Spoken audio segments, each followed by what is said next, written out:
When you're waiting for your transactions to clear. Yeah. I've been listening to that song for like 2 weeks now. Well, cheers to that.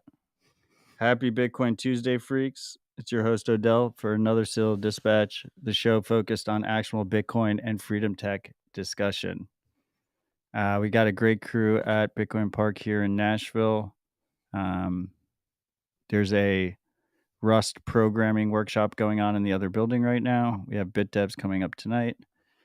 And figured why not get on the mics and broadcast out to all the freaks on Dispatch. So I'm lucky enough to be joined here by Harry Sudak. How's it going, Harry? No bad days. Do you ever get upset with me when I call you Harry Sudak? I don't even hear it at this point. I'm an equal opportunity last name responder. I apologize for years of mispronouncing your last name. We have Sahil here. How's it going, Sahil? It's going great. Oh, your mic's not on. It's going great. Oh, that's so nice. It's going great. The weather is very nice right now compared to Austin, but it's not happening. It's not happening. We're good. We're good. The weather is not happening from Sahil himself, and we have Beefsteak Josh, the famous Away Slice. How's it going, Josh? Dude, I'm so glad to be here. I love being surrounded by good Bitcoiners, and I love Bitcoiners. And I love being surrounded by Bitcoiners that I love. Love and Bitcoin. Well, that's beautiful. What are we going to talk about? I think we should talk about Nashville maximalism, because I'm proud to call this great city home. And I think we have to talk about... Are you going to announce the news? Yeah, move to Nashville. There we go. Well, move is in progress. Who's next? Lease is signed. Moving truck has not yet arrived. Didn't know that. That's news. Congrats. Thank you. Sahil is shook. I am shooketh. As they say, Bitcoin is just the greatest center of economic mass the world has ever seen, and Nashville is the center of that mass.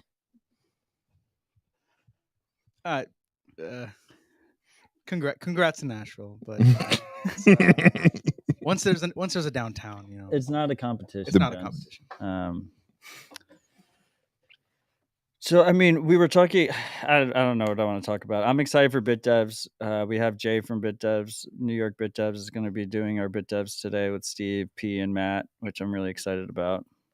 Can I say something? Jay did an amazing trivia game at Tab. It was so much fun. Oh, yeah. Who here was at Tab? Were you the only one at Tab? I think so. I was just there Friday, Saturday, and it was incredible. It was... You want to talk more about that? I was kind of just there to party, to be honest. Did you get a lot of work done? So much work. Yeah, I mean, Tab is one of the best conferences, best Bitcoin conferences, and I unfortunately did not make it this year.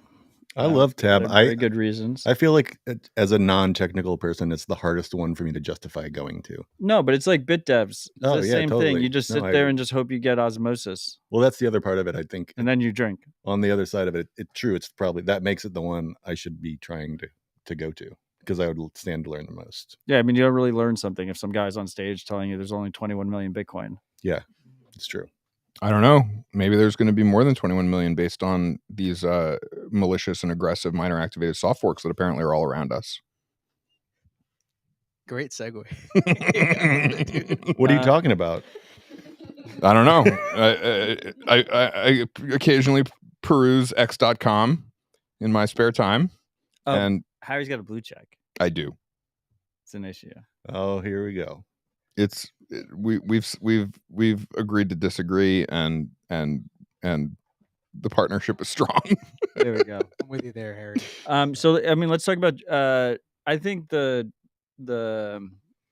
security budget fee stuff, like, oh, there won't be enough fees to pay miners, and like when my grandson's like a grown man, is a ridiculous premise, and we just hear that every bear market. I don't even think we really need to talk about that.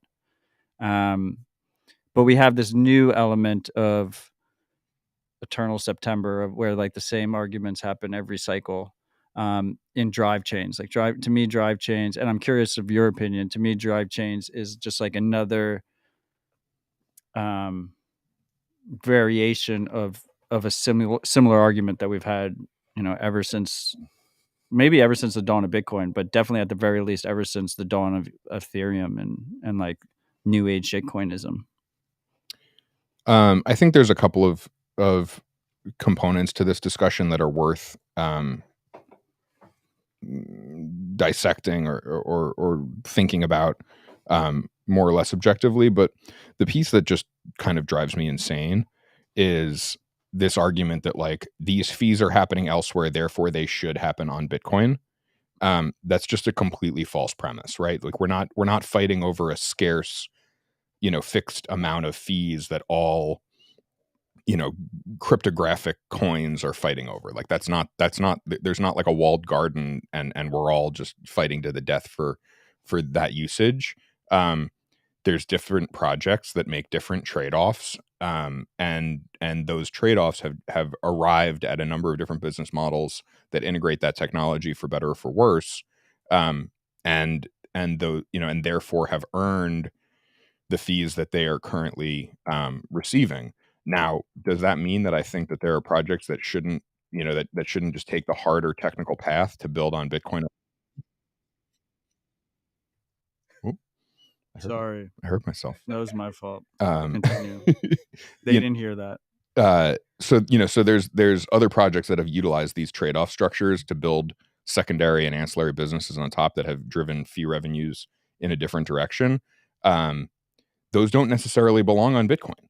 I don't know that it makes, Bitcoin as the dominant settlement layer for the world. I don't know that it makes that vision more or less real for, JPEGs to get traded on Bitcoin or elsewhere. I don't really think it's germane. I mean, so that's why I kind of started the conversation with this idea that it's a variation of an argument that we've been having for years, because the argument is rather simple when you distill it, right? The argument is Bitcoin is awesome.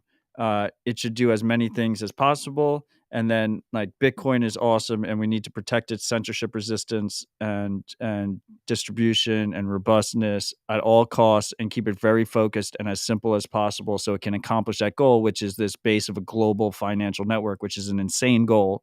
And we need to be very focused to do that.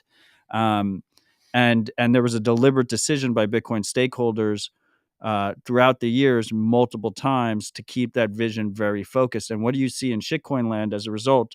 You see like Ethereum comes out and it's a certain level of centralized, and it's hard to really quantify like how centralized different projects are, but it's a certain level of centralized. So it has, more capabilities.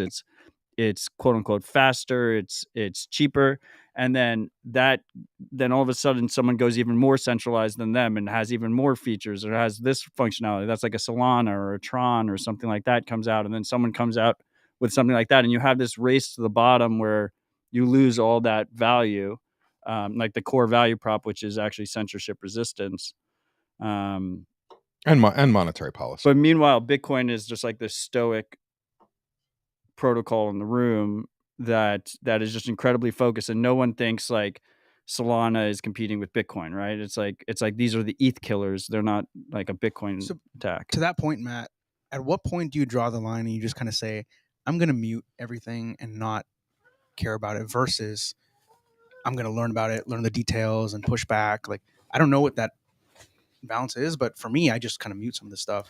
I think if you're an average Bitcoiner, Ouch. If you're a mid. No. Okay. So like, hear me out. It's your show. The sane move if you're a Bitcoiner is to not pay attention to shit all unless it's already shipped. because there's so much bullshit that just gets proposed that never has a fucking shot in hell. Everyone will argue for months on end. Nothing ever happens. And you just end up wasting time in cycles. And the only thing more scarce than Bitcoin is our time. And you just end up wasting all this time on this shit.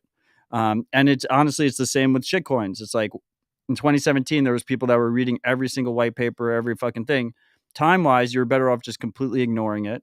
And if for some reason in your theoretical head, like a Bitcoin killer emerged or whatever, like you could pay attention to it later. Now, I don't think that would ever happen, but I'm using that as an analogy. And same on the Bitcoin side. Like on the Bitcoin side, it's extremely difficult to change Bitcoin by default. And that is one of the key value props of Bitcoin. It's one of the key things that protects Bitcoin, because if it's easy to change Bitcoin, then you can change it with a malicious update. So we've seen tons of proposals, and the overwhelming majority never materialize. You never see anything actually happen. So the sane approach is just to completely ignore it. And then to get where I was coming from is like, one of the great mysteries of the universe is that I have a massive audience. And people, like, I've been trying to ignore drive chains, for example. I've been trying to ignore drive chains this whole time. And then people start coming up with like conspiracy theories. Like Matt never talks about drive chains on RHR. Like it means this, it means that, it means all these different things or whatever.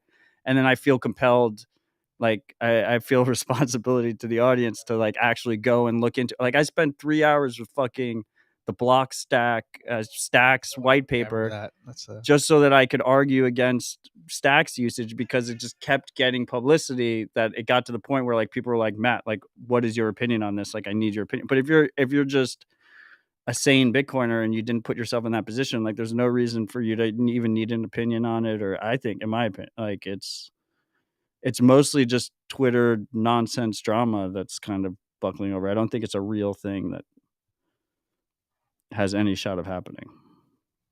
Harry's looking at me like it's going to happen.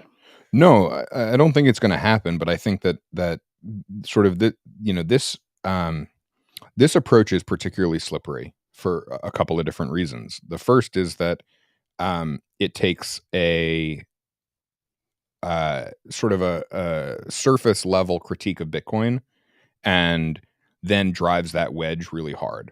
So, if I'd been Bitcoin curious for 2 or 3 years, but, maybe listen to, one rabbit hole recap every couple of quarters. But now I heard about this huge problem in Bitcoin about the fee future, and that there's this critical technical upgrade that needs to happen. I might, it might dissuade me from being Bitcoin curious, or moving from Bitcoin curious to Bitcoin excited. And then the second piece of this is that like sucks for that person. Yeah, of course, but but I think that there's that view on it. The second view is that the method of activation and sort of the lane that the discourse is taking is one that's really dark, which is miners have a fiduciary obligation to do this. Right. That's a really, really dark hole to try to go down. And one that specifically public miners have a fiduciary responsibility. Correct. And shareholders. And so using the non-Bitcoin native social layer as a wedge in that way is a really, really dark and dangerous approach to try to garner a hostage taking version of consensus. Well, I mean, like it's easy to find peace though, because one should already assume that all publicly traded miners are an attack on Bitcoin. I can't comment on that, though you're wrong. And secondarily, the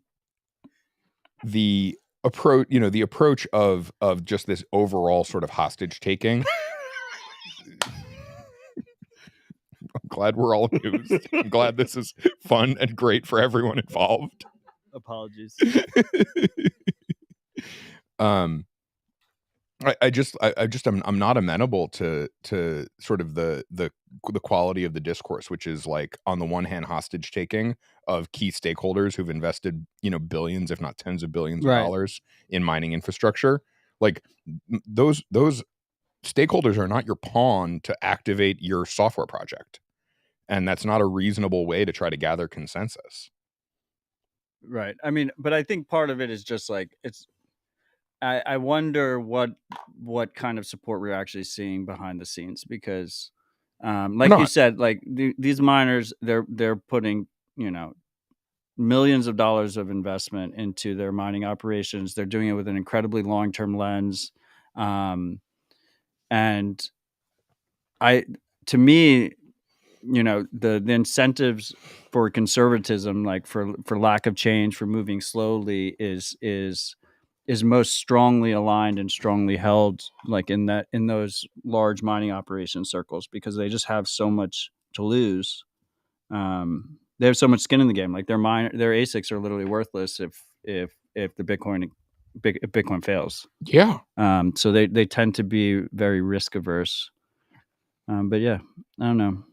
I think the drive chains thing is, and as far as fees go, it's just what's really infuriating about the fee argument is we just fucking ping pong back and forth from fees are too expensive, Bitcoin's going to fail. The fees are too low, Bitcoin's going to fail. And it's like, It hasn't failed yet. I don't expect it. But it's crazy because you're just arguing both sides. It's like sometimes I have to argue one. It's like the argument is not that. The argument is I don't own enough Bitcoin and I need to figure out how to get more. And if I can scare people, then I have a chance at getting more. Because to Pierre's point, I haven't heard of any product or like user reason to act. I don't see any benefit for me to do this, so I can't. I just don't have any opinion because I don't know what the point even is. Like, why are we? Well, I mean, my opinion is to default to no change always. Oh, right, absolutely. I meant like from Paul's side. Right. I can't think of a strong use case for me. So, what about you, Josh? Are you excited about drive chains? You're going to run them? I have to be honest. I would confess that, like, after Taproot, I didn't necessarily resolve to not be involved in these conversations, but like we were talking about earlier today, like you have a finite amount of bandwidth, and I have like more important things going on in my life, like my kids. And what then? Drive chains? Yeah, and then the steaks will not cook themselves. Yeah, exactly.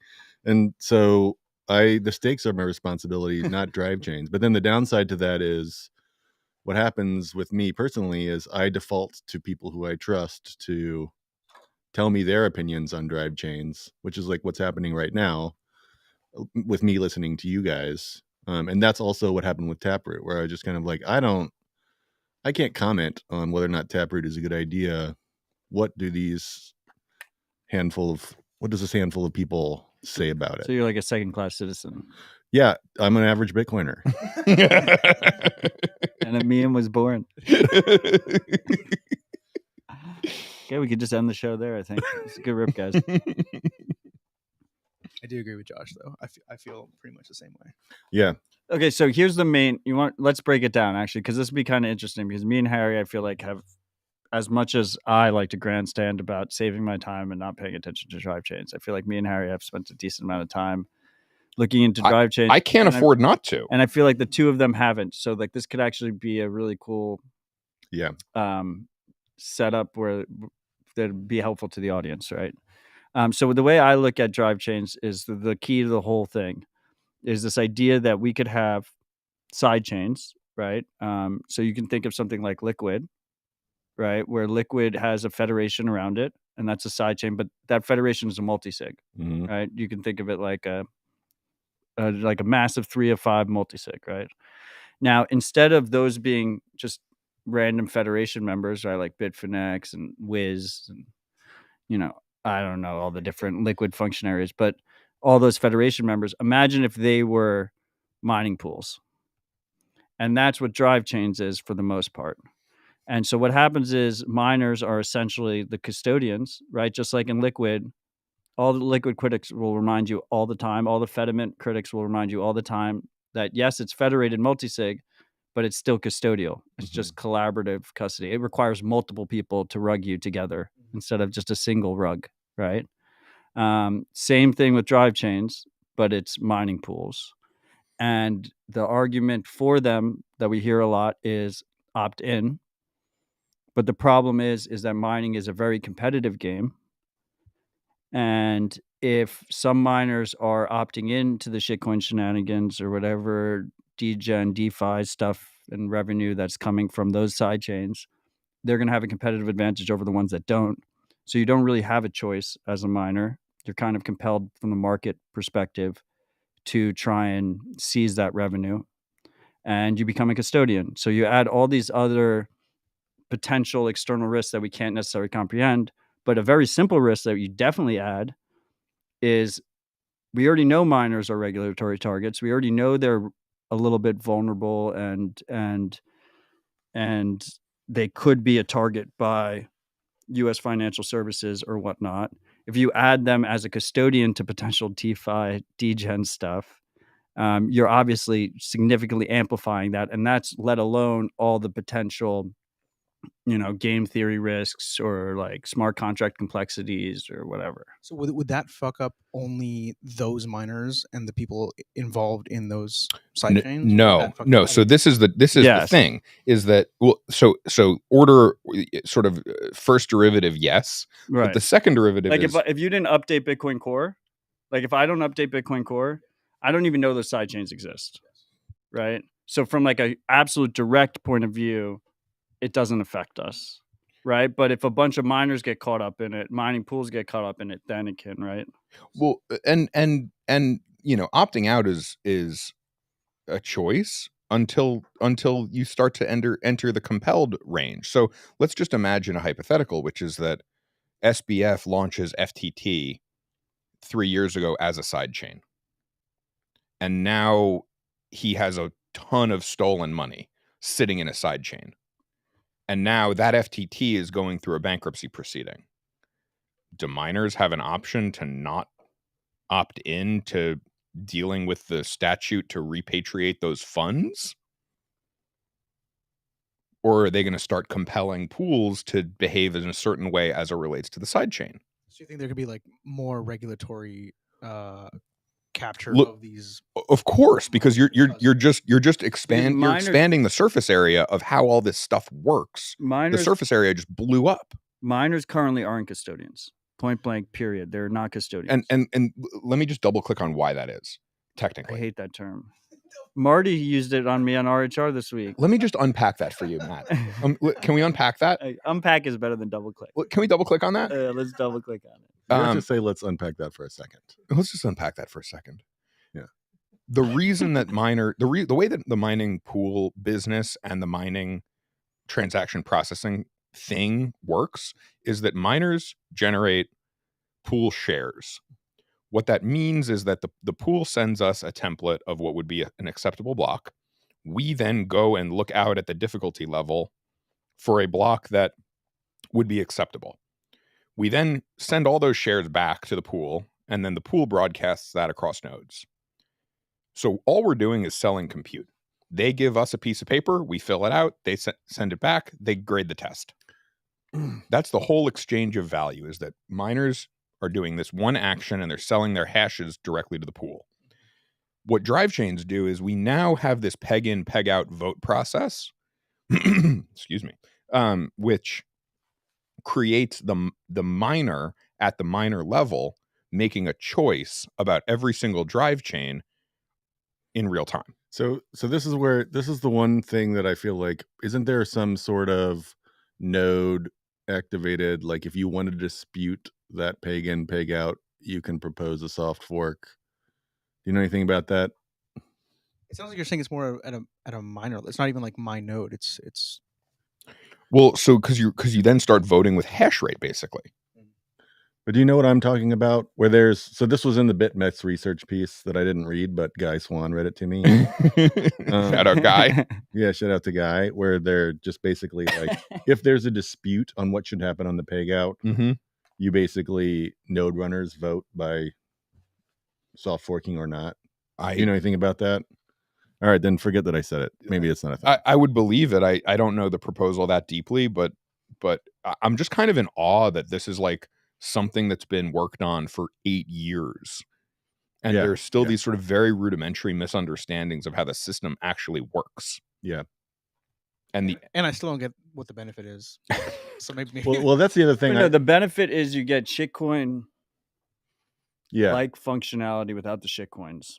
I think that when from the standpoint of an average Bitcoiner, when I was trying to learn about Taproot, I was hearing things that I was like, oh, that could affect me. And Really, like, what were the Taproot benefits? I have no idea. I couldn't tell you. Mostly transaction aggregation, most so that peop- all the multi-sig transactions look like regular. Yeah, Yeah, it most was most just a of Taproot fairly- propaganda was just like overselling privacy gains. But It wasn't was it like, mostly like a step improvement that like puts us in a good direction. was there some music thing in there where it was like what you said, like the yeah. It was a soft fork that can enable many cool things in the future. Yeah. By doing additional soft forks for the most part. It's a staging table. Yeah. Yeah. So regardless, I was listening to whatever those podcasts, and like I was saying, the people that I trust talk about it in a good light, and I was like, all right, Taproot, okay. And when I listen to people talk about drive chains and listen to that BitMEX research piece, I don't hear a thing that affects me. Like, I don't hear a thing that's like, oh, I want that in my Bitcoin. It feels like a little bit of a superfluous change to an average Bitcoiner. It almost sounds like you can do certain things, and I'm not getting super in the weeds because I don't know the weeds, but it sounds like you can do some of these things that drive chain supporters want to do on like Fediment modules, and you can do a bunch of cool things. Yeah, I mean that's part of the drive chain conspiracy why I have to talk about it, because 1031 disclosure is an investor in Fedi, and because 1031 is an investor in Fedi, I'm not talking about drive chains because I have an ulterior motive, and I don't want a Zcash side chain on, and I don't really care about Bitcoin privacy. Like I got thrown that one at me. But yeah, look, personally, I don't think that's necessarily a fair argument. I think we want as many options available to us, and if as long as they don't jeopardize the core value prop and functionality of Bitcoin, like that main protocol we have to be very careful with. And to me, what was interesting about Fedi and the Fediment open source project in the first place was that it required no changes to Bitcoin. Right. And I think part of the eternal September that we're seeing here is, Paul's company, Layer 2 Labs, raised a bunch of VC money, and the whole premise of his company monetizing is a change to Bitcoin, which is, we saw that happen in the past. We saw that happen, before Segwit2x and Bcash and stuff, and a bunch of companies having issues with their business model and the path of Bitcoin. Their business model conflicted with the path of Bitcoin, and they wanted changes to Bitcoin in order to that happen. And that's just like, it's just a false premise. Like it's just a premise that I hope that allocators, like funds, will just realize, and not try and fund projects that require changes to Bitcoin, because they probably will not happen, and you should just assume they're not going to happen. But also, like, I understand that's not the case, and that's part of the reason why, like, I find myself in the venture world in the first place, right? Because talking about it doesn't actually solve the problem, but doing something about it actually does solve the problem, which is offer people an option where, like, you're not allocating capital in a Bitcoin unfriendly way. That is actually aligned with the future vision of Bitcoin. So I actually, to be honest, like, Sahil, like, I don't think that is a solid argument that we can do it other ways, or like just use Liquid. I heard as like an argument. You can do it in other ways, but non-changing Bitcoin. Yeah. I think this just adds a shit ton of complexity to Bitcoin. It fucks with the game theory. That's already a loose game theory that we have that protects Bitcoin. I mean, even in 2017, if you look back, like Jihan, who was very pro Bcash, who was running Bitmain, that was running Antpool, that had indirect control over most of the Chinese miners because of supply chains, and also because they all were operating in his shadow. Like, he could have moved a significant amount of hash rate over to Bcash, and we would have been forced into a very shitty situation where we might have had to change the hashing algorithm, which is usually considered this last case scenario, and is mostly a theoretical. Obviously, we've never done it, and you'd have to start fresh with new ASICs. My personal favorite theory is like stealing a shitcoin's hashing algorithm in their ASICs, but there's not many proof of work shitcoins left anymore. But anyway, I digress. I don't know where I was ranting on Also, that. kind of a sidebar there, but like the memes have not been great Oh, my point is that it's been a loose game theory, right? And we're fucking with this game theory. We're adding all this complexity for not sure gains because let's be honest, like if you want to do this degen stuff on chain, like you can use Ethereum or Tron or Solana or whatever and go do your degen games over there. Or you can use, you can use whatever the hell you want to use. You don't necessarily have to use Bitcoin for that degen stuff. And I think people are just not appreciating the proponents of drive chains. I know I'm just being long-winded and ranty here. The proponents of drive chains are not and maybe to be fair, I should say the same for a lot of the advocates against drive chains, but the main proponents of drive chains are not really being clear about the risks. They're saying there's no trade-offs. And usually when someone says there's no trade-offs whatsoever, that's a bad sign. I'm good right now. I'll take the one on this side. Yeah. Because I don't know lefts and rights. Thank you. Oh, your phone is making interference. But does that make sense? Like, I don't know. Like, part of what really bothers me about this argument, about the current debate about it, is the main proponents, particularly Paul, who I've always had a lot of respect for, refuses to disclose trade-offs. Like when he's arguing for his point, he said there's no risks whatsoever. It's a risk-free change. There's no such thing. Yeah.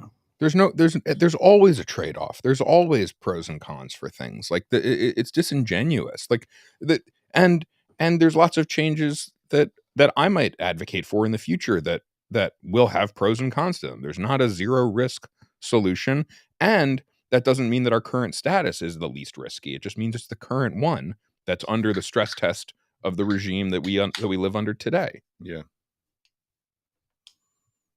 Yeah. Like I go back and forth. Like I should just have Paul on. Paul, come to Nashville and we'll do it in person. He had an in-person debate at Tab with Peter Todd. Yeah, it's not posted yet, right? I don't. Yeah, it was, but everyone seemed like nice in person, and but like he says no trade-offs, and then he goes, "Fuck is this?" Kefos, if you have Kefos is claiming in the live chat that this is a dishonest drive chains narrative. If you have context or whatever, just put in the live chat that's being broadcast to everyone. And I'm willing to be wrong. He said there's no trade-offs, and then as soon as he had any kind of pushback, he was like, okay, I'm just going to go to miners directly and just do this the hostile way, which I just didn't really appreciate that.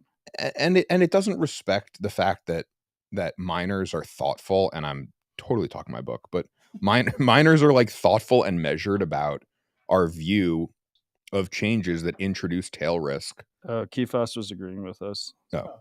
To the project, right? Like what I and I'll get ahead of it, but we're working on a piece to discuss the miner incentive component of drive chains and proposals that are formatted kind of in this way.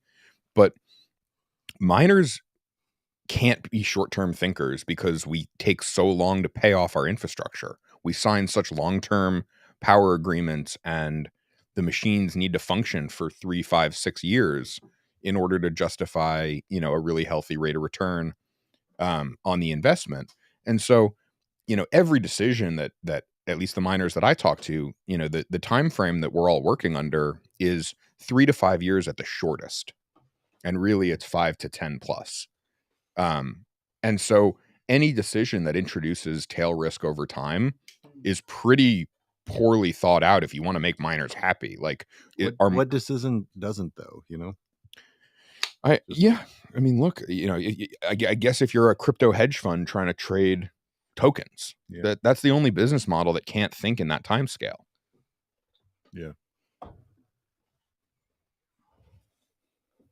It just bums me out. So you guys have any more questions about drive chain, Sahil and Josh?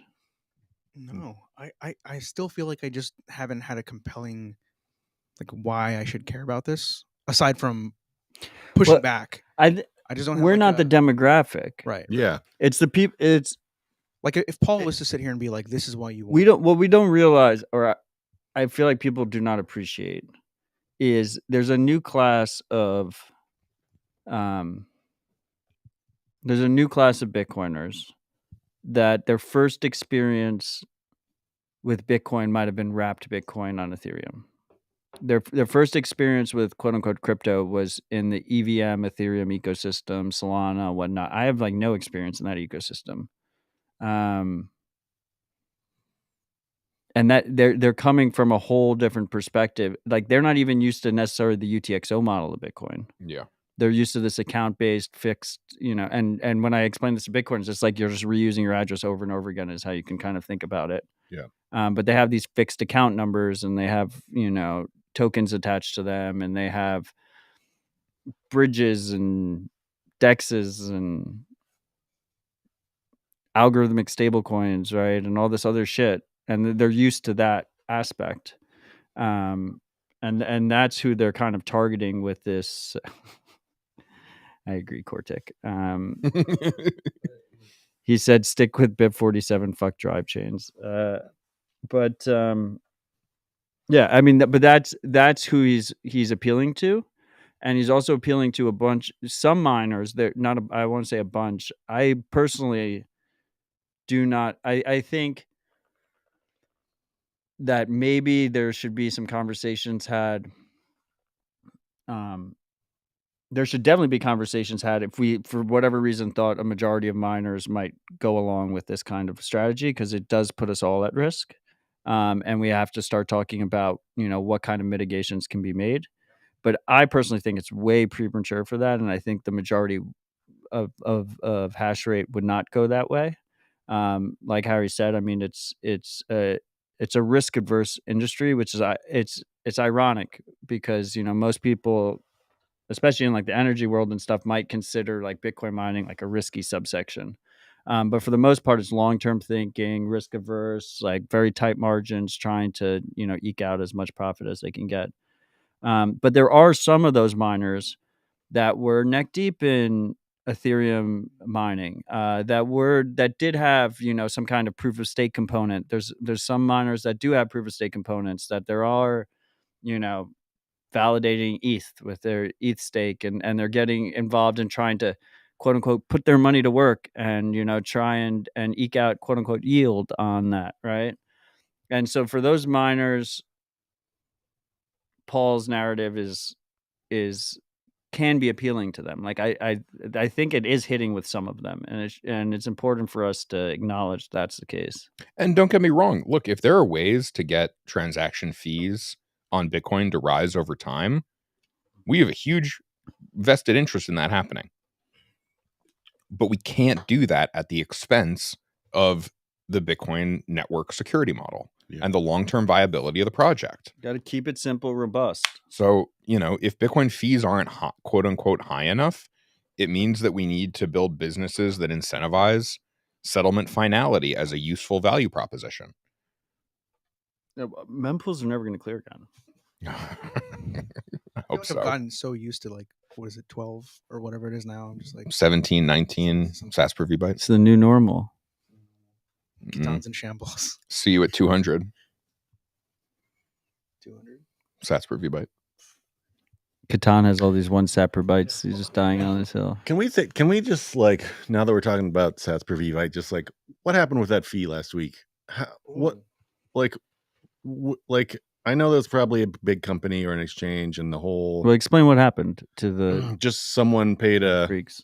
$500,000 fee, A 20 Bitcoin fee. Yeah. There's a couple of explanations. One is that it's a fat finger. Yeah, but I mean, what? Well, I mean, a good wallet software should catch that.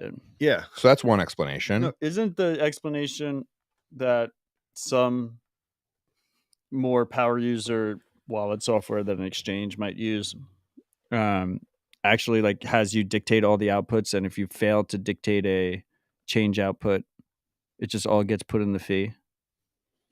That could be. Sounds nuts. That feels like sounds like a horrible UX design. Yeah, it feels like a huge UX But problem. anyway, what's really interesting here is F2 Pool mined it, and Wang Chun came out, and two things here with F2 Pool. First of all, it's FPPS. So they pay out the average block reward for the last 24 hours to miners. So technically, he doesn't have to pay it out to his miners. He just has to pay the average block reward, which is slightly higher because of the big fee, but he can keep most of it. he chose not to do that. He said it will go to his miners, but he's holding it for now. And whoever fucked up can reach out to him and get on a knee, and he'll send back the 20 Bitcoin. Yeah, that's pretty cool. But I guess which has happened in the past. This is not the first time that's this been is the the case. biggest one, right? In US dollar terms. Probably. I mean, it's pretty. That's just we're always gonna have the biggest one in US dollar. Mononaut said from Mempool, he's like, this is the biggest US dollar fee that's ever been paid. But I guess my question is not about when I asked, say, how did it happen? Like, what user interface allowed that to happen? Wait, so what's actually really cool here, by the way, before we get to that, is so we have Backseat Studios saying my bet is money laundering. And so when people talk about when people talk about it as money laundering, what it means is a miner, let's say F2 Pool, has 20 Bitcoin and they have significant cap gains that they might have to pay on that. So they don't broadcast the transaction and they mine it themselves, and they collect it as a transaction fee. And then they just pay income tax on it rather than cap gains tax on it because it's legitimate income they just got. And this is similar to what I believe happened with the EOS ICO, which where Brock Pierce and a bunch of others like Dan Larimer moved a bunch of their money through the EOS ICO, which was in a foreign entity, and then they declared it as income. But anyway, the reason this is probably not the case is a really cool feature that I feel like Mempool actually got a lot of shit for when they first announced the transaction accelerator. Is Mempool has this audit feature of expected block versus actual block. And so mempool.space confirms that transaction was actually broadcast publicly to the network. Any miner could have included it. F2 Pool didn't just hold it themselves. Now, Mempool can be complicit in this. That starts to get further out. That gets ridiculous. That Wang Chun and Wiz are like conspiring to launder fucking $500,000 when the guy sends like 1 Bitcoin donations with like fucking 1,000 Bitcoin change. Yeah, I mean the guy is fully whaled up. Yeah, exactly. So that was unlikely, but it is something that people should keep in mind. Now, to Josh's question about the UI, I have no idea. Like, I mean, any wallet I use would never let me do that. Like, Sparrow is just not going to let you pay 80 million sats per byte or whatever the fuck the fee was. Do we know that for sure? Actually, because I've never tried doing like you should try it. A big portion of your balance. You should test it. I'm gonna never do that. We can send it to me. Yeah, I was gonna say actually you should send it to me. As a backup. Yeah, I'll send it back to you. You'll send twice. Yeah. Oh no, I guess it would be a mining fee, so neither of us would get it unless Harry might get it.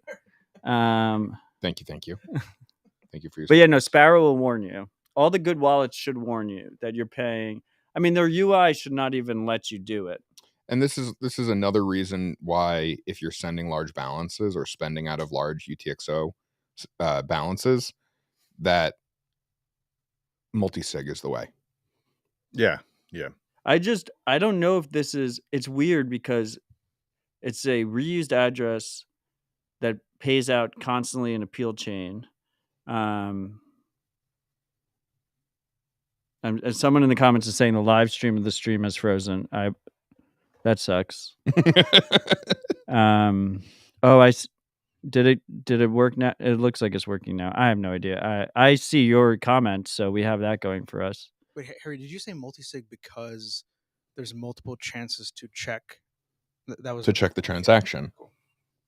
No, but my point is like there's like this agreement among the Twitterati that it's exchange, but it's weird that it hasn't been fingerprinted yet. That no one's like I feel like exchange is usually it's weird that we don't know who did it. Yeah. If it is an exchange. Intern lost his job.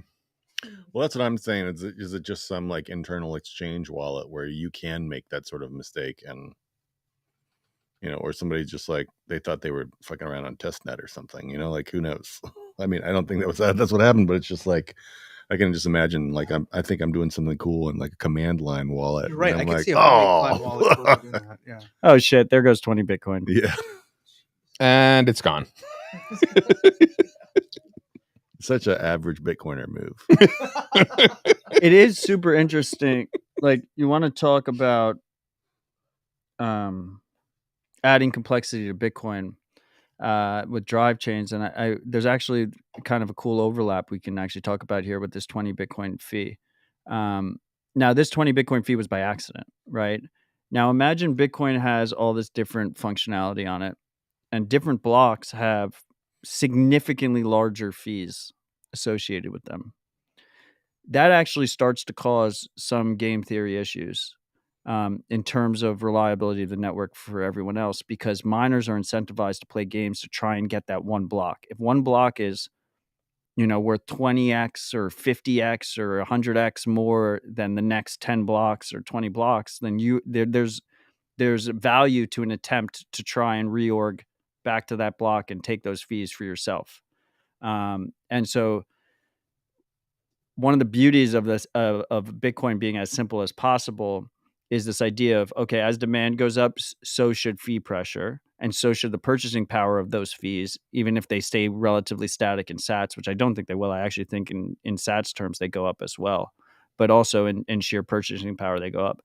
But if you keep it relatively simple, that should be a relatively predictable fee revenue, where every block, there'll be discrepancies, but for every block you would have a relatively predictable amount of fee revenue, and that there wouldn't be big adjustments between the differences. And even something as simple as ordinals and inscriptions, we've seen that already happen, where there's like some large inscription sale where you have to get into a certain block, and that one block will have way more fees than the other ones. There was a orphan situation where people were speculating, was it a reorg or not? And there's no way for us to know for sure which way it was. I had BitMEX research on Dispatch, and we discussed that. But we already had that happen with just like a NFT sale. And you start adding all these crazy DeFi stuff on it, and then all of a sudden there can be certain blocks that have significant more But fees. in that world, could you just wait more confirmations? Like, wait, Yeah, you can always just wait. 20, You can always just wait. 6 or whatever. That's always your prerogative. It's always better to wait. And the other argument for patience in all of this is just that we've seen how little on-chain activity and demand for block space drives fees, like the asymmetry between those two dynamics. Modest and nominal adoption of Bitcoin as a settlement tool will drive fees higher for longer in a sustainable and potentially violent way. Peacefully violent. Volatile Yeah, to the upside. There's a block space liquidity crisis. kindly. Mempools will never clear again. I support it. Okay. What time does BitDev start? I think we're 5, right? No, I don't it's live 6. there. No. He 6. puts 5 on the meetup page, but it's not when it starts. That's like, come here, have beers, have pizza, chill. We need to, by the way, move away from pizza. It's very fiat. Pizza is a shitcoin. Yeah. See, Matt, we Big have Zeke. circular We shitcoin. only have Zeke in Austin. Yeah, I'm aware. Maybe we'll do shawarma. Maybe we'll do BitDev shawarma. You guys have us beat on VC backed startups. I helped launch a whole venture fund to try and change that trend. But Zeke, it'd be great to have Zeke here. It's been pretty cool. I'm watching the trend of all these like health food specialty startup companies are finally like respecting seed oils. There's like all these healthy foods Disrespecting. like no that are starting to respect it. Like there was all these like quote unquote like healthy foods and Whole Foods or whatever that had seed oils, and now there's a whole breed that are starting to realize like, oh, use avocado oil, use coconut oil or whatever. have you had those 356 pork rinds? No. Oh, they're fire. Okay, guys, we got derailed here, but anyway, we should. I'm here for the For food talk. BitDevs, we have pizza, which we're gonna, we should fix that. We're just trying to be sustainable. BitRefill pays for it. Huge thanks to them for paying for the pizza. And I've already won one battle. We've upgraded from Domino's, which is not really pizza, so that was a win. But for our open house, we don't do that, and for our summits, we have very high quality food here. But I wanted to talk about Fortress. Fortress, hole in their balance sheet, back end for a bunch of different Bitcoin and crypto companies. And then Ripple bailed them out. We found the news that Ripple bailed them out. Do you guys have any opinions on this? Do you think that's going to close? I mean, Ripple's doing their due diligence right now, and they could pull out of the deal. Oh, they could? Oh, I thought it was Yeah. all said and done. No, imagine running a business to the point where like Ripple's the adult in the room coming in and doing due diligence and bailing you out. I can Imagine being in that position. I can literally not imagine that. Yeah. Also, look, and this is really worth saying. The custody business is so straightforward and clear that if you screw it up, it is beyond egregious. You take the thing, you sit on the thing, and you don't lose it, and you get paid to not lose it. Yeah. That's the whole business model, and you get paid a fee to not lose the thing that you're told to not lose. It's like losing money in the safety deposit box business. You know what the trend is? The trend is the suits are here and they're here to lose your Bitcoin. Like the suits, like this whole cycle has just been suits fucking losing Bitcoin. Yeah, I guess I don't. The Fortress thing is obviously pretty sticky with all the Swan stuff and all that. I mean, What do you mean? Give us the average Bitcoiner's take on corporate M&A. Is the official beefsteak opinion? I'm no expert, but it sounds like Swan is in a little bit of a pickle, right? Because they use Fortress. They're in a little bit of a ripple. Yeah, they're in a little bit of a ripple pickle or pickle ripple. You can take your choice there, but then the question is like, it all feels a little bit noisy to me. It's just like, just hold your own Bitcoin, and then like we don't have to have this conversation. Isn't that the point of this podcast, anyways? Yeah, but what do you think about the excuse? What do you think about the? Why are we here? You're correct. You're correct, Josh. That is the point of this podcast. Nide your keys, nide your coin. Learn how to self-custody Bitcoin. It's easier than you think. I have an incredibly based Bitcoiner friend whose tagline is, and I'm not going to dox him here, but keep your coins off exchanges and your name out of databases. That's good. It's good, right? But I think it should be broadened from just exchanges, because I think Wallet of Satoshi is a perfect example of a non-exchange custodian that's becoming an issue. But anyway, Josh, I'm curious on your opinion. Like, one of the arguments we hear is so Swan used Prime Trust as a backend, and who had a hole in their balance sheet and lied about it, and then they moved to Fortress, which was founded by the same guy as Prime Trust, and they had a hole in the balance sheet, and Ripple came in to take it over, or potentially they're doing due diligence. Ripple's doing due diligence.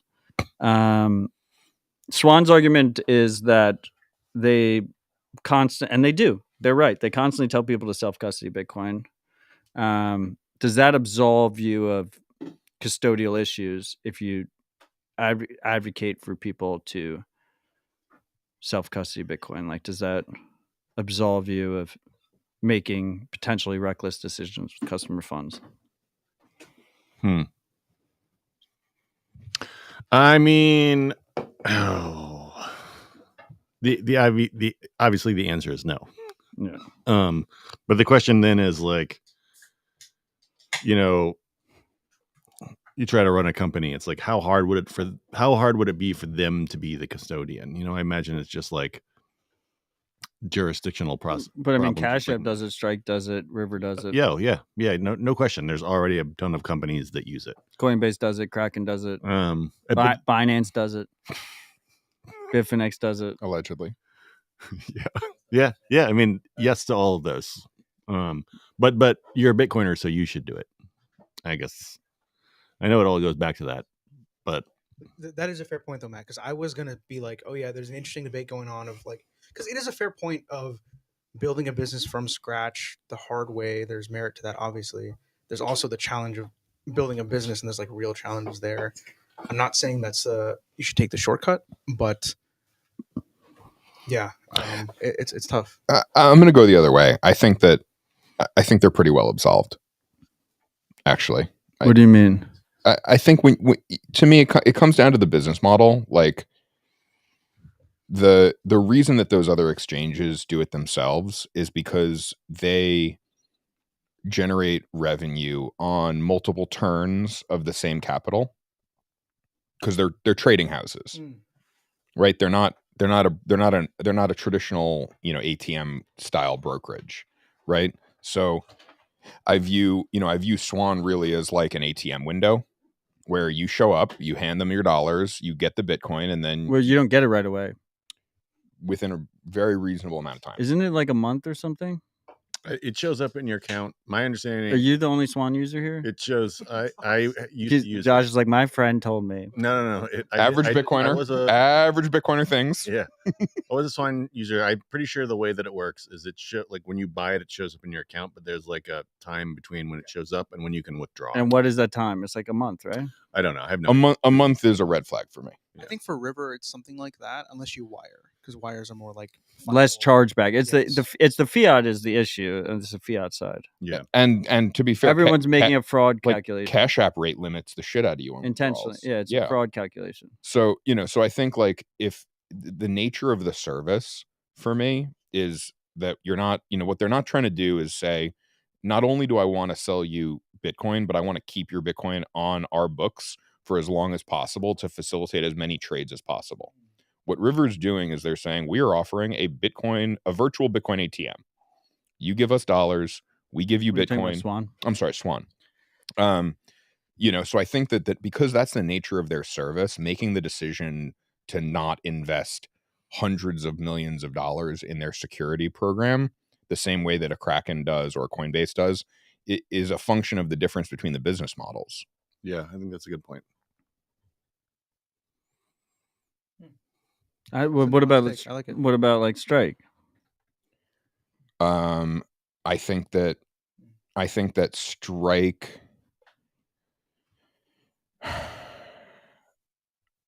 What are Strike's incentives? I guess. So like the way I look at it is like, I'm thinking.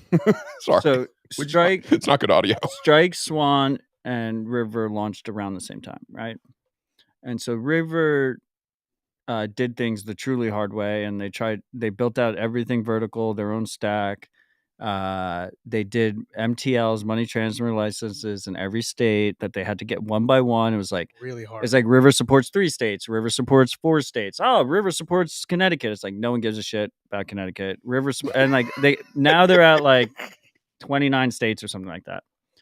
And then Strike and Swan used Prime Trust because Prime Trust had a bunch of MTLs and they could hit almost every state all at once with a single license. Yeah. And then Swan was cool with that and chilled. And then in the background, Strike was adding MTLs the whole fucking time. And then when Prime Trust rugged.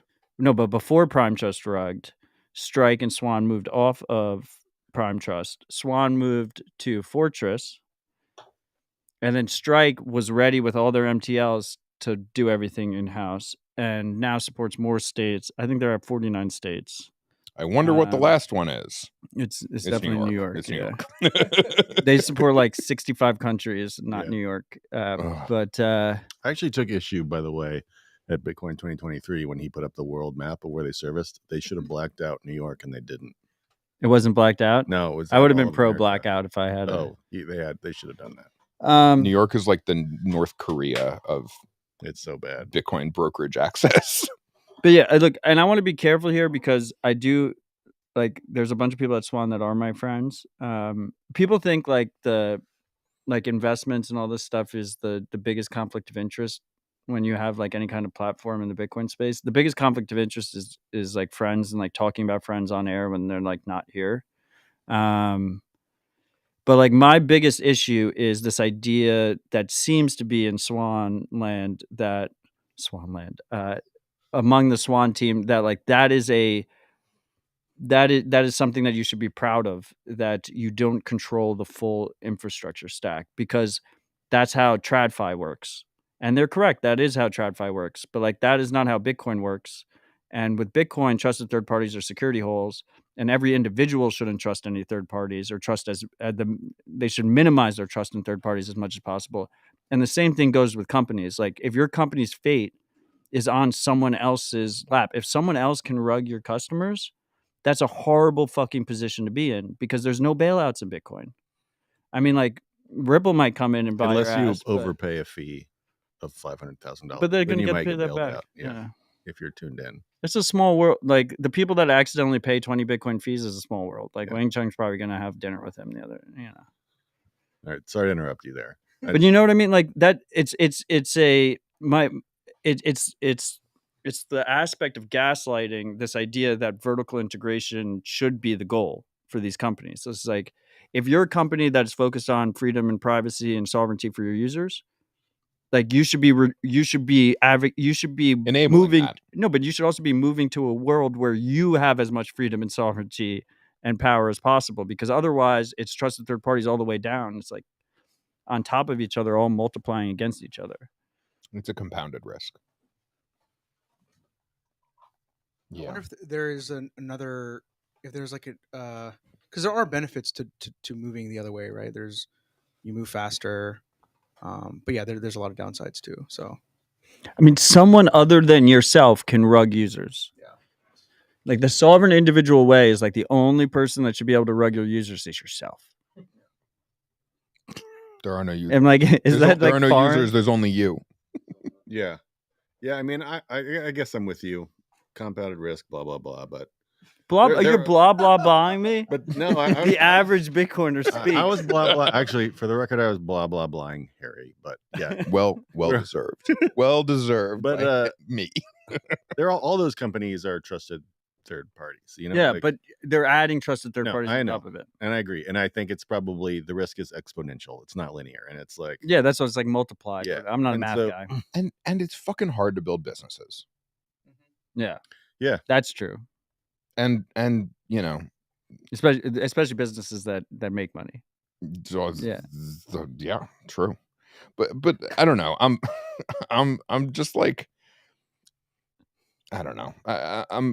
I've got more sympathy for like people trying hard to do things and make these services available, and like it's really fucking hard, and you need a huge security budget and you need a huge development budget for something that doesn't particularly add incremental revenue in the next 6 to 12 months.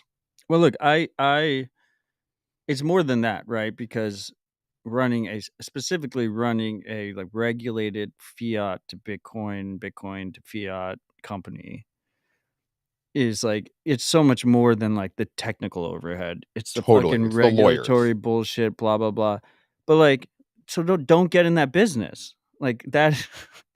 If your argument is that you want to avoid that, which is not the argument I've heard from Swan guys, but then you make no money.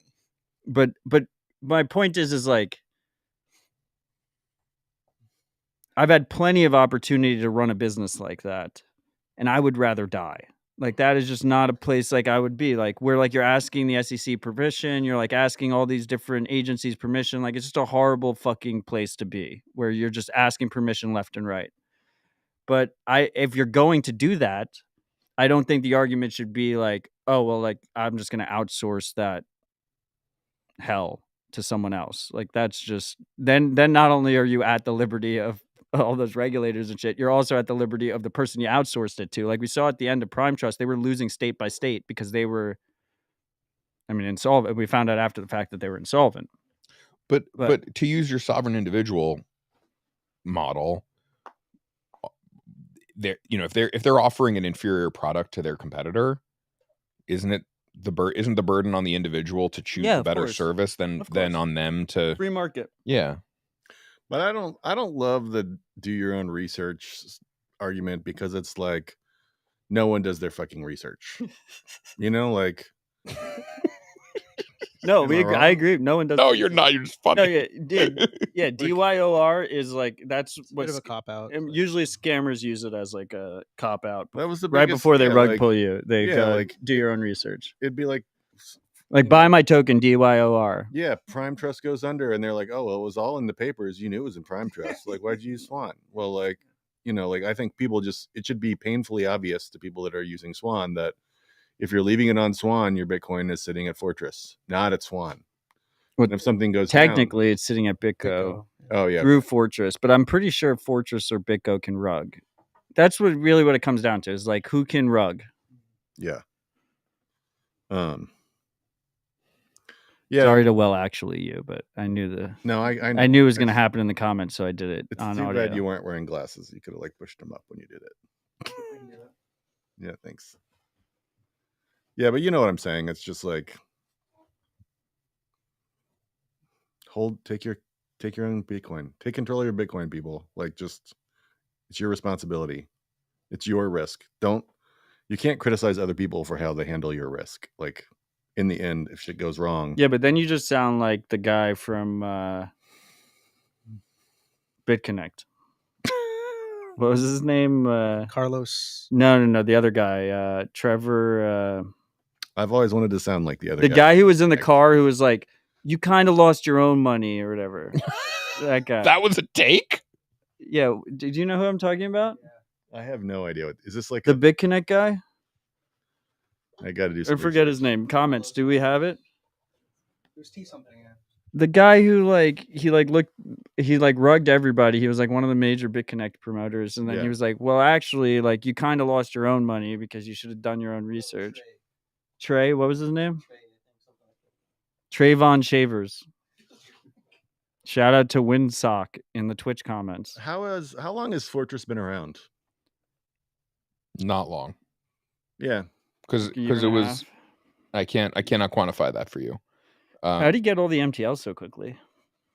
Probably bought them. Probably bought an entity that already had them. Ripple, I don't know that. Ripple's trying to do that. They just did it. No, Or it's just in due you're right, diligence. You're right. Sorry, it's not approved Pending, yet. They're still pending. Yeah. Well, actually, We're between blocks. yeah.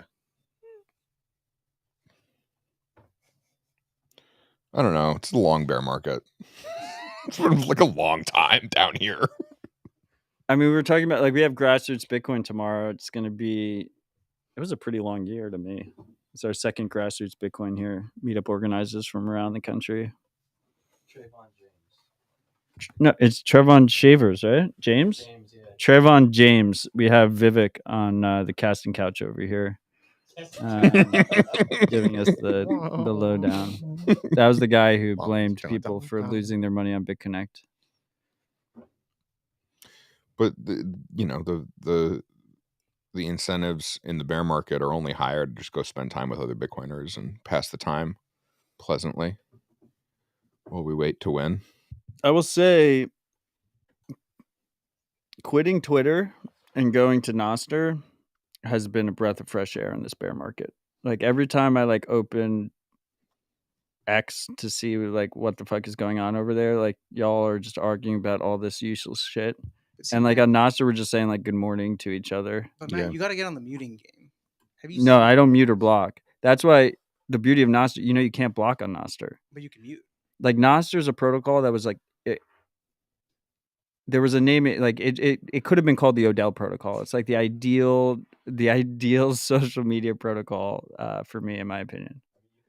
No blocks, can't get rugged. You can mute. Actually, We have Ty sitting next to Vivek on the casting couch, yelling at us. Yeah, on Nostr clients, there's a block button, but what it does is effectively mute in terms of Twitter, so anyone can still reply to you, which is key. It's important that you can ratio people at will whenever you want. And if you search the note from another relay, you'd see it. Well, no, it's on the client side, so the user can do their own moderation where they don't see things, but they can't actually stop someone from interacting with their posts. Yeah. So if I wanted to block someone on Primal, I need to join Primal to block them. Vivek had a very convoluted question. No, it's on a user level. So on your user level, you can open up Primal or Damus or something, and sometimes they'll call it the block button. It'll say block because they want App Store requirements for having block functionality. But in effect, your local client is literally just blocking that person from being able to see it. Even if Ty's using the same exact client as you, he can still ratio you and reply. You just won't see it. I don't know of any clients that are doing internal client blocking, user to user bidirectional blocking. Yeah. I think for me, the key is just muting words. It's I don't want to see anything to do with this. And then Twitter's great. It's I don't have to see anything Ethereum related or. I agree with what you said about Nostr. I think probably looping it back to what we were talking about earlier and just my overall ignorance of drive chains, I think probably stems partly from me spending more time on Nostr. And I think that the talk around Taproot was a little bit more positive. Most of the talk around drive chains is pretty negative. And there's not a lot on Nostr? Well, I think on Twitter, and I think that there's not a lot of I don't see a ton of talk about drive chains on Noster, which obviously could be a function of who I'm following and how. I just think that well, Noster definitely depends more on who you're following. Yeah, because the algorithms are relatively new still, so the discovery is not great. But I just think there's less trivial conversation happening on Noster. There's so much more noise on Twitter, and like the Twitter algorithm promotes the noise. But there's also vitriol around drive chains, and that brings it to the forefront of the conversation on Twitter, where it's just not there on Noster. I mean, people just hate each other about drive chains right now. But you just have like incentives do matter, right? Yeah, oh yeah. Incentives do matter, and you know, for years my Twitter cope was that like it was the best we had. But the incentives of Twitter, like there's a reason Nuance became a meme on Dispatch and Rabbit Hole Recap. It's because Twitter has none, because the incentives are designed to be as provocative as possible, and they've amplified that even more so because now the blue checks get paid the more provocative their takes are. So it's one of the things that Bitcoin taught me as a young man was that like incentives are absolutely everything, and you find the incentives and you'll find how humans interact with them, and you just don't have that incentive on Noster. Yeah. And maybe we will at some point with certain algorithms, but the cool part about Noster is users will always have a choice of if they want to use an algorithm, which algorithm they want to use, or they could always just not use one. Yeah. So you'll never have like this full standard, and it's interesting, just like as a concept when like you're posting on something like Noster, where like I guess probably most users in the future of Noster will just never even consider this, but I definitely consider it when I post, is that the way it looks, even at like the basic level, the way it looks is different depending on whose client it is. It's not like everyone that I communicate with on Noster is viewing the same thing as me. They're viewing the same base information, but they're viewing it in a whole different way. I don't know. It's interesting. The client competitions definitely changes it up a bit.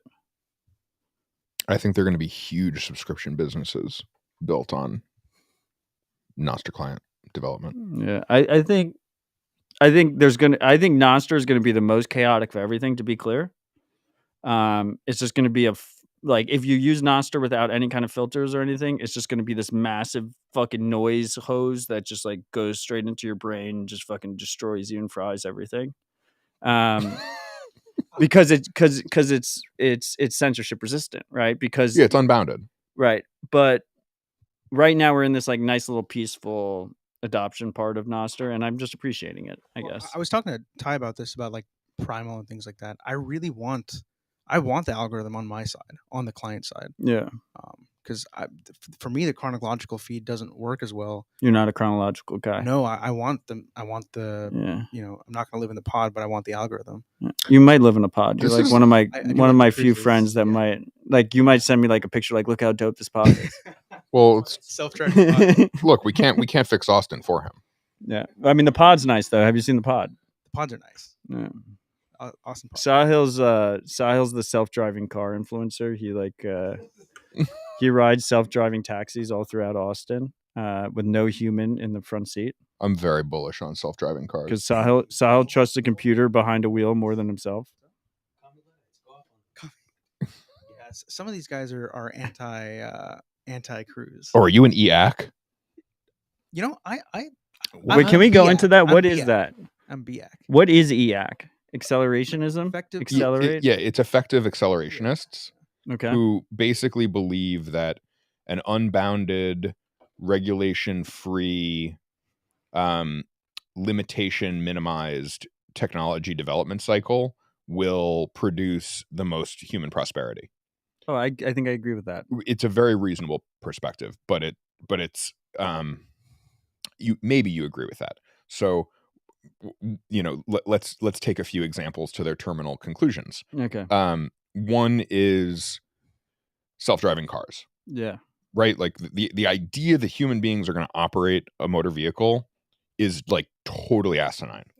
Right? We should just driving is geometry. That's it. Right? Like you just need a smart enough computer to be able to take the inputs and deliver the outputs and move the thing. There is no need for a human to operate a motor vehicle, it's going to go the way of horseback riding. It's going to be a luxury sport. And by the way, this works today. This Are we gonna have self-driving horses too? Separate question. So that's Well, I like disagree with that that's one premise. version of it. Okay. Okay. The second is all of your financial wealth should be managed by an AI. Because because obviously the computer understands the Wait, but market are better you than you, and so are you? I don't even know what gaslighting means. Are you gaslighting the argument? Yeah. Are you strawmanning the argument? I'm strawmanning the argument that I think the self-driving But argument. no, but wouldn't the argument be? And keep in mind, I just asked you what it meant. But wouldn't the argument be from an accelerationist point of view, like old school accelerationist, not EACC or whatever the new EAC? nomenclatures? Wouldn't they say like it's not that AI is better for you at managing your money, but like if we unleash all this tech to do whatever people want to do with it, it'll be better for society as a whole. So like I would personally never trust fucking computer to drive my family around, or I look Sahel in the eyes as I say that, or like manage my money. That's what you say today. But if regulations don't stop that from happening, we'd probably be in a better place. Yeah. So to me, like the most sort of anarcho-libertarian view of this that is probably something I'm relatively sympathetic to is that all of this is actually just downstream of regulatory distortion across all of the market structures that govern our lives. And so we're already in such a deeply regulatorily distorted environment that our ability to see truth is so difficult that we're forced into these binary perspectives like deceleration and acceleration. And that if we'd actually allowed a market to function for the last 50 to 70 years, that conversation and that distinction would be much less meaningful. And so when I hear the word accelerationist, really what I hear is deregulatory. Yeah, I mean that's what I mean by it, I guess. Now there's but I think that what's been co-opted in this piece of the corner of the internet that we all fear to go is like, this is like a bunch of AI singularity nerds kind of arguing with each other, and half of them believe that AI is here to save us and half of them believe that AI is here to kill us, and they're both just rooting for their digital titan. And that's like kind of where I think like the weakest version of this conversation has gone. But I think the strongest version is like, we all live under this like horrific amount of regulatory capture. Let's pull that weight off of our vest and see where we are. Now, I don't know where BAC fits into that. So this is the most exciting part, which is that Bitcoin is actually going to fix this. Wow. Like many other things, but because what Bitcoin does is it creates sort of like a self-referential limiting variable in all these systems, because you can't just print your way through it. So I think the EAC folks are like also kind of like print all the fiat, spend all the fiat as possible. Well, that's the accelerationist thing. Is like, let's just rip this band, like let's just hyperinflate already. Are there any like jurisdictional like havens? We are all internet citizens now. No, but I'm saying, is there like, if I like when you're talking about jurisdictional restrictions, I assume you're just like in America in particular, that's an issue. Like, is there a country where they're like, just move here and design and develop whatever you want to, and we'll support you and create a space for that? Like, are there countries that are trying to be at the vanguard of? Yeah, I think there are. I think the issue is that like America obfuscates those dynamics by having so much economic power. Yeah. And so we have enough economic power to mask the value in differentials between regulatory environments. Yeah, and it, like you said, it does obfuscate truth. Like, we just have no idea what the fuck's going on. It's like we all think Airbnb rules are rolling in, and it's just like hotel lobbies. Exactly. And trying to like control where people sleep when they come to towns. Totally. There, like there's a whole fight happening right now around interpretations of the Inflation Reduction Act and how that affects like different use cases of electricity as it relates to the subsidy for hydrogen production. Like and it's just like two different lobbying groups fighting against each other Yeah. and like bubbling up in ways that's going to affect America for trillions of dollars. Yeah. I actually, when we talk about lobbying, I kind of think, I think that there's something about like pushing through BIPs that relates to lobbying, where there's a lot of like lobbying that happens in America. And going back to being an average Bitcoiner, Dude, is you like, gotta. You need. I know we Can don't. we make average there's too Bitcoiner many- t-shirts? There's too many Bitcoin podcasts, but also like you need just to Just have the you should average be the voice Bitcoiner. of the average Bitcoiner. Wait, Josh, can we host that podcast for you at Bitcoin Park Yeah, and make this a Bitcoin Park production? yeah, let's do it. So yeah. He's gonna move his whole family here. So here's the thing, like when you're talking about laws, like all these laws are being passed by lobbyists. Like think about Monsanto and seeds and how they plant corn. Oh, fuck Monsanto. No, but my point is that Fine. like when you're pushing through, when a big company is pushing through a regulation, if there's no organized resistance, it just goes through. Right. And there's no organized resistance against Monsanto. You know, like if Monsanto wants to push something through, there's no like financially powerful like group of farmers. It's like, actually, if this seed bill passes, we're all fucked. Well, I There's think- just no opposition. It just goes through. Well, But I mean, I think American governance operates on a similar principle as Bitcoin governance in terms of trying to make change as difficult as possible. It's just not as effective at doing that, right? But like a lot of times, like I think a lot of times people have issues with like how slow governments move, and I think actually that is mostly a feature, not a bug. Like it'd be better if governments by default moves even slower than they currently move. Yeah. Because no change is better than change for something as important as Law. like the guys walking around with the guns at your head. Yes, and I think it makes sort of the Bitcoin proposal and development process so interesting, because like the systems that have thrived the most are the ones that are set up on the best foundation and have the lowest propensity for change. Like the combination of strong foundation plus low propensity for change ends up being like the most highly successful. I hate to interrupt, Josh. You know where the bathroom is? I just want to be clear here. Sahil is just sitting down right now. Sahil quietly walked out of the studio and then proceeded to text me on Signal asking, "Where's the bathroom? I'm dying." Can we just be clear about this? Don't drink in pod, kids. Matt, I swear to God. I swear, group chat Sahil was about to come out there. I didn't go to the bathroom. Did you find the bathroom? Yeah, I did. We have Vivek, formerly Blockstream, now CoinKite. Stepping in for Josh, Yeah, and he just sat at the table. Above average Bitcoiner. Above average, yeah. Oh, you You have something I to put add? I put it at about 90 IQ. You're not as tall as Josh. You can lower the mic a little bit. No, set up. But I wanted to go back to the accelerationist stuff we were talking about. I think earlier in the early 1900s, like the Wright brothers, things like that. The plane guys. Exactly. I think of it in that sense, where it is the regulatory burden to just innovate and rapidly deliver something to the market. However, you can also argue the COVID vaccines was an example of that. Of rapid development. That's what I'm saying. Like usually that was the difference there is that was a government enforced monopoly and forced subscription model. In that situation, right? It wasn't just the free market not being touched by regulators. It was the opposite of that, right? It was the regulators a little bit of pushing it into both. the reverse. It was a little bit of both. They had the emergency use authorization, I guess, that bypassed the FDA. It's a dereg, yeah. Yeah, but with that said, Matt's absolutely right that all the taxpayer money went to Pfizer. So we got deregged and then re-regged. Well, it's more like a special exception. It wasn't Ty, no one can hear what you're saying.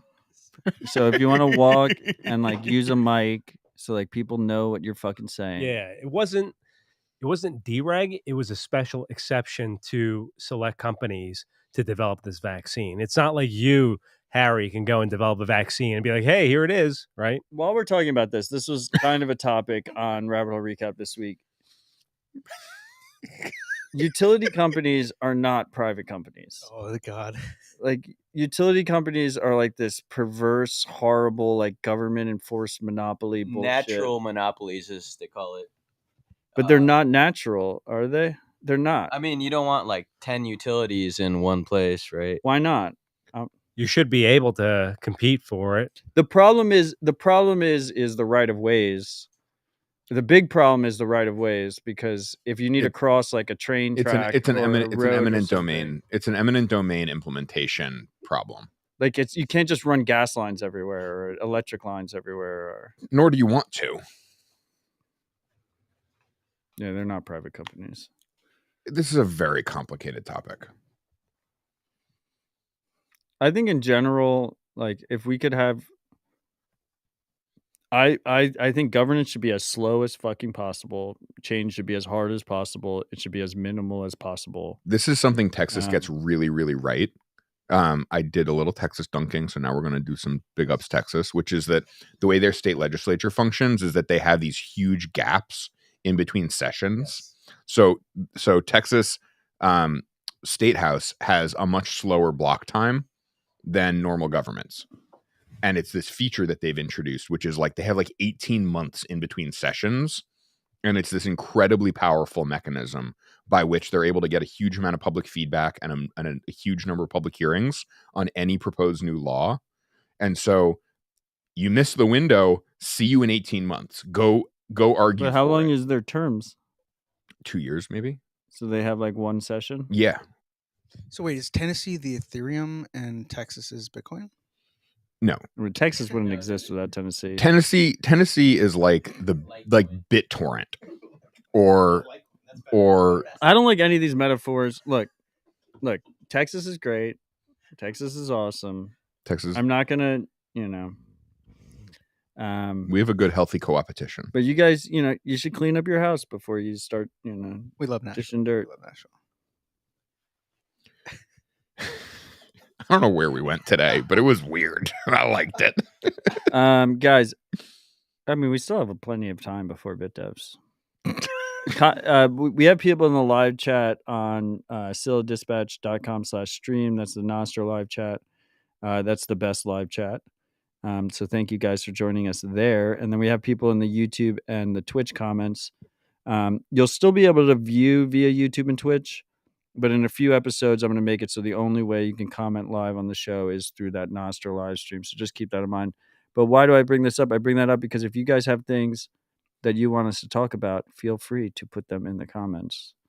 Can I ask I'm down to continue. I mean, we have like Ty and Vivek walked in. If somebody wants to come share this with me, you're welcome to. We have them here. Can I ask a non-technical question of you guys? Because I have a Bitcoiner thing coming up where I'm going to teach Bitcoiners a stake class, basically. And the question is like EAK? Yeah. Okay. Wait. Sorry, Josh. Before I interrupt you, if anyone at Bitcoin Park is listening to this, we are operating under the assumption that BitDev starts at 6:30. If I am incorrect that BitDev starts at 6:30, please send someone, a kind soul, down to the studio to let us know that BitDevs is starting earlier. So here's the question. If you could learn something about stake, or if there's something you don't know about stake that you wanted to learn, I'm not asking you to ask me a stake question. I'm asking you to tell me what you want to learn. Yeah, I'm just sitting next to Ty, too, who I love. You're both wearing the same shirts. And we are wearing the same stake shirts. Does Sahel, you want to know anything about stake? So it's stake related questions? Yeah, I'm going to teach people about cooking steak. That's what I don't know. How much salt is too much salt? Is it possible to salt too much? Your tongue will tell you. But that's a good, your tongue, you just know. Go for it. Is there a good air fryer steak recipe? Oh, I have no idea. I mean, the answer is I'm sure there is. We're aware an air fryer is just a convection oven, right? Yeah. Yes. But it's a smaller one. Should you bring a steak to room temperature before you cook it? This is so contentious. Should you pick up your steak in a self-driving taxi? Yes. Always yes. Just cook it on the electric hood of the. Okay, I'm gonna break the steak conversation down into 3 categories. Okay. I think there's a conversation that you need to teach around buying steak. Yeah, picking steak out. seasoning steak Hmm. and cooking steak. Yeah. And those are all completely separate disciplines. Yeah.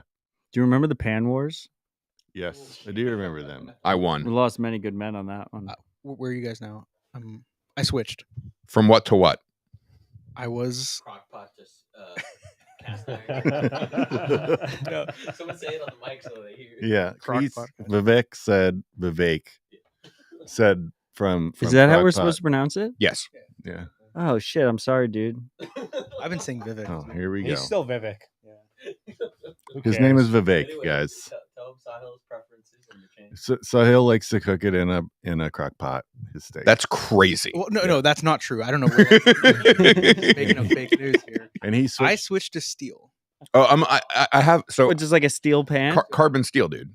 Carbon steel is That's fire. new. Wait, carbon Hold steel on, or carbon steel? Yeah. Regular steel, Stainless steel. stainless steel. Nah, I'm a carbon Which steel is guy. carbon steel's good. Just use a fucking grill, just a charcoal grill. That's also a great option. Stone grill. It's because all you guys live in pods and you don't have backyards to have a grill in, A right? couple friends Now I got, do. the Auto Wild, and that's been incredible. Is that the sponsor of Safety's podcast disclosure? Wait, is that actually? Is that the one? Is it a? Yeah, I mean, if he has a grill, I know that he uses the Auto Wild. Yeah, isn't that the one that goes up to like 1100 degrees? It's like a salamander, right? It's like a Yeah. It's a Yeah. broiler. You put it in, it has like a little track thing, right? It like sits in it. I think Mandrick has one of those too. Add Yeah. some halloumi cheese in there. Well, Mandrick has like Oh, a you million gotta different ways. Love a halloum. Preach. The halloumi cheese. Guys, I think the whole cast iron stainless steel thing, like I can't say anything about drive chains, but that's the just dumbest conversation I've ever heard. Well, where do you fall in this? It's just apples and oranges. They're just different tools. You use them. I use them both for different things, and you just At 6. What? They told her it starts at 6. We want a huge shout out to Mads, member of the park, and huge contributor here, Overall Bitcoin community expert. telling us that BitDev starts in 20 minutes. So that's our timeline here, guys. dun dun dun. Wait, maybe? Okay, well, you have no fucking idea, freak. Should we go by Meetup? No, No, that's Meetup 5. says 5. It Meetup starts says at 5. Yeah. That's Okay, the state conversation has been great. We have different tools Yeah, for yeah, different. yeah, it whatever. sounds like there's a lot of nuance there. yeah, whatever. I feel like he's trying to segue. It's fine. Are you guys aware of the Nostr.com sale? We have someone in the comments asking Yeah, like opinions. $5 trillion. $5 million. Does I will not be purchasing Nostr.com. anyone have an opinion on it? I shared my opinion on Rabbit Hole Recap already. I don't have a Nostr.com opinion. I love Ben Ark. Ben Ark is a real one. Yeah, I love Ben. That's my opinion. I love Ben Ark. Also, a very talented cook. Really? Yeah. Well, what kind of pan does he use? That's a good question. I feel like he would probably take my side in that it's a dumb It's a dumb question. There's no such thing as There are no bad pans, just bad cooks. Yeah, it's just like, what are you gonna make? You gonna make just a steak? That's fine. If you want to make a sauce, you got the best advice. Best advice I ever got from Josh is like number one thing is the ingredients. It's like if you start with quality ingredients, you're just in Yeah. a way better situation than if you use shitty ingredients. You can't make a good steak without a good steak. Oh shit, we can just end it on that. Hold on, but first we gotta figure out what time. We have Johnny 6. Rico saying microwave. How do we feel about that? It's different tool, different job. Are you guys Josh. aware, Josh, mostly, are you aware of the guy who cooks all his meals in a hotel room bathroom? Yes. Oh my god. You know what you guys should, if you really want to go down a rabbit hole. Those are the worst bathrooms. you need to Those are watch the worst meals. You need to watch the hoarders cooking videos on YouTube. That sounds fucked up. Very. Oh, it's awful. I'm in. Okay, well, I'll anyway, see. my view on Nostr.com is that like the whole point of Nostr is that it doesn't matter who owns Nostr.com. So if he Yeah. can sell it for $5 million, good for him. I will not be buying it. Domains are a shitcoin, Looks and like I this. own a lot of them. If you want to buy Nostr fixes this over my dead body, ICANN will have to rug me if anyone else is going to have that domain name. I'm going to keep that till the day I die. Madge, did you come in with more information? It remains at 6. We have 20 more minutes. I kind of want to talk about Barry Silbert rugging thousands of people and owing billions of dollars, and the suit's not talking about it. Do you guys have opinions on this? You feel like it's a conversation people are avoiding? Yeah. There's more Binance FUD than Barry already owing billions of dollars. Like he literally already owes the billions of dollars. It's been a lot of days. It's so many days I don't even keep track of it anymore. It's been like 280 days or 320 days or some shit. We're like close to a year. Why do you think people aren't talking about it? It's the suits, man. The suits. Maybe they own a lot of GBTC and they're trying to.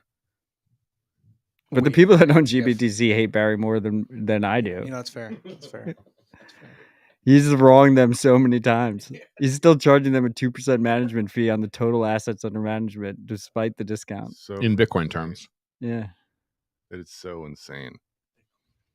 Yeah, I have no answers for you there. It just seems like such a crazy convoluted problem. I mean, if you look at most of the blowups of the cycle, like Barry was connected to them.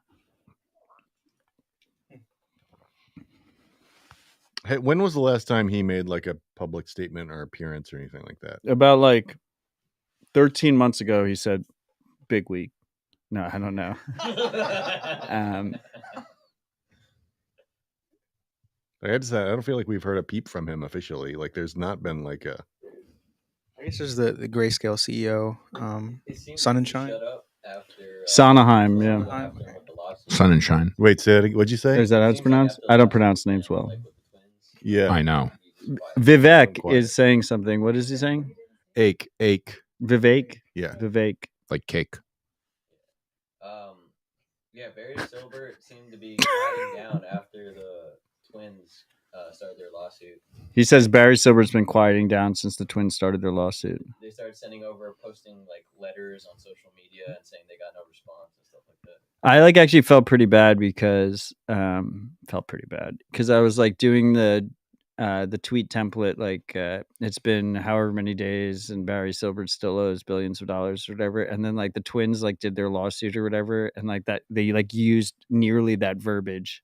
And I was like, wait, you guys are not absolved of responsibility here. You're also like, just because I'm trolling Barry doesn't mean that you guys absolved of any responsibility. You heard it here first. When Matt doesn't say something, it means he agrees with it. I felt like that was always implied. But like, let's Clearly. He just agreed with that. Look, we know how the world works. We know how the world works. Like, of course, like after like a decade of not doing it, like Binance is obviously going to rug people after I defend them. But like, do we like Gemini was advertising itself as the regulated cryptocurrency exchange. It was like these suits exchange. I was at LaGuardia Airport and I still see Grayscale advertisements on all the screens. They were encouraging regulation. They were doing all this shit. Wait, Grayscale or I mean- Gemini? Grayscale. Oh, but both of them are doing it. Like That's what I'm saying. Grayscale was like, we're like the most regulated, trustworthy product in the space. And Gemini was doing the same exact thing. They had the buses going through New York. Like, we're the regulated crypto. Crypto needs rules. Remember the whole campaign? Like, that was all over New York. and they lost billions of dollars of customer. I think it's slightly under $1 billion. It's like 600 But if you include the yield they should have gotten, we're over $1 billion now. Because of what they were like promising them, like 10% yield or whatever, 9% yield. Quick side note: I do love how you say "should have gotten," like you say "kitten," and I would say What do you mean? "kitten." Gotten. You say. I don't pronounce things correctly. No, I'm not. Or I do. I am Everyone I pronounces am them complimenting incorrectly. you on your pronunciation. I love it. Oh, thank you. Yeah. The average Bitcoiner speaks. From one average Bitcoiner to an average Bitcoin podcaster. I mean, I hit all the topics I want to hit. Do you guys have any other? Yeah, have any of you guys tried any of the cashew like enuts or any of the newer apps? Mm-mm. No, any interest? I am interested, yes, but I haven't done it. I'm just I have tons of respect for all the guys working on Chamonix Cash. And I feel like they put a lot of pressure on the Fediment protocol. But like, it doesn't really interest me until we have federated multi-sig custodians. Because there's still a rug risk with multi-sig, but at least it's reduced from just a single custodian. So I just haven't really been playing with those projects at all. Also, like, my Bitcoin experience is one filled with burdens right now. I'm running like 6 nodes and shit. It's like I'm losing money that I don't even know I'm losing. I still think LND should have like a big red box on the top that tells me how much Bitcoin I've lost, because I don't know if I've lost any Bitcoin or not. And it would be nice if it wasn't if like it said you haven't lost any Bitcoin. Like when I open LND, it should tell me I haven't lost any Bitcoin today, because I don't know. Yeah, I've lost a lot in channel closes and Who the fuck knows? How much did you lose? it's in one of the LNDG, one of these tools I use. It tells me like, oh, in the last 90 days you've lost, I don't know how many. Oh, like terminal or whatever. Yeah, one of those things. I don't know if those numbers are correct. Maybe not. Yeah, I don't know. Oh my god! Mads is I don't asking even me know if why I I want don't to know trust the that. numbers. What? I'm just like all this LNDG, and like you're right. I should know that number, but I know I don't want to know it. I've had so many channels close in the last Harry, do you Yeah, know I that do number? too. 'Cause months. they gave all that money to you and the other miners. Mempools will never clear.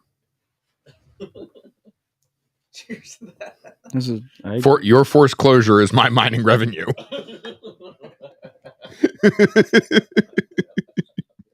I don't even know how we got to put it.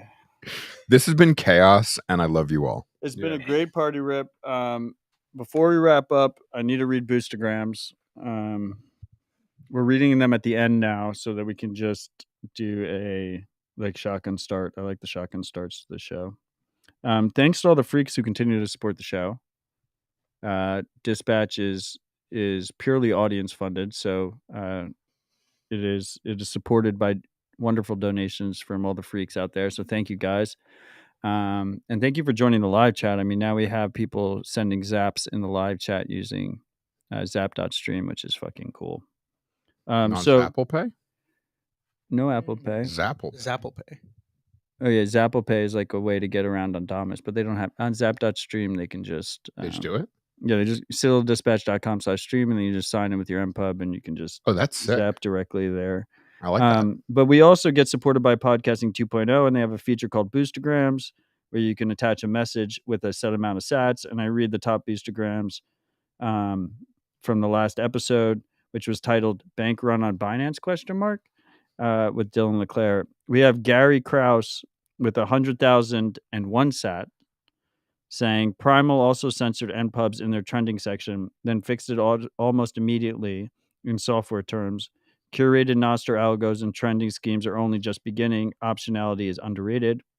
I had the Amen. pleasure to meet Gary for the first time. He's here at the park today.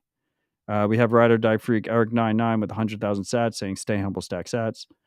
Great advice. Thank you, Eric. We have 8 Mithrandur with 77,777 sats saying CD108 Nick's Bitcoin episode was awesome. Definitely going to look into that more. CD109 stay humble and stack sats. And then he said error boosting CD's node. Once again, the sovereign lightning burden continues. I have a lot of inbound. I just want to say one thing about And- his handle. I'm sorry.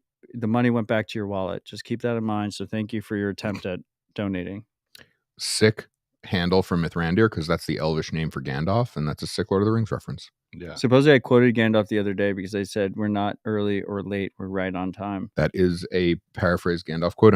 I came up with it myself. No one believes me. Another incredible Gandalf quote is all we have to decide is what to do with the time that is given us. Me and Gandalf are like-minded, you know. So here's Out my there. question. A side road is the quote "Not all who wander are lost" from Gandalf? It's not all who wander are lost. It is not. It's actually a quote from Aragorn, who was quoting Oh. an earlier poem, which goes something like, "Not all that is gold does not glitter. Not all who wander are lost. The old that is strong does not wither. Deep roots are not reached by the frost." Matt, can you pass me those That's- Kleenex? Matt is so done. I mean, we got a Lord of the Rings specialist here. That's good. And then we have Ride or Die Freak That was beautiful. Cum Rocket with 69,420 sats saying, if I could throw my foil hat in the ring, McCormick could get Binance as a sponsor and reverse Kramer Binance down the drain. You never know. Stay humble, stack sats. Peace, G.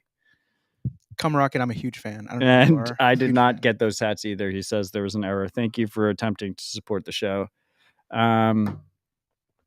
I don't know, freaks. I'm sorry. The money goes back to you. So just keep boosting.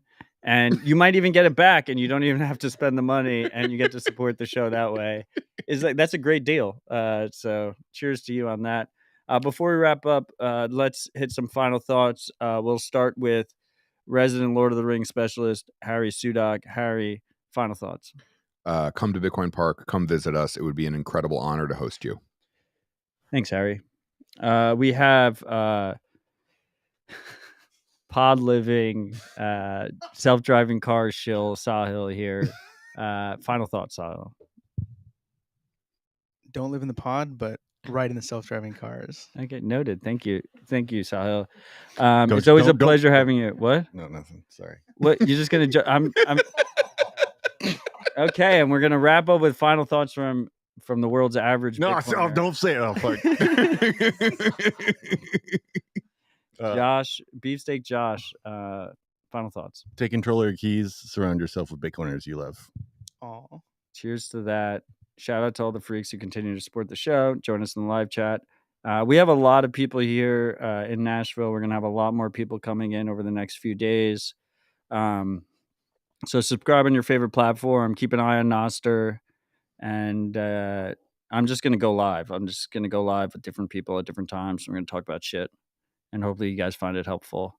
And hopefully you'll come visit us at some point in the future. So cheers to all y'all. And stay humble, stack sets. Cheers.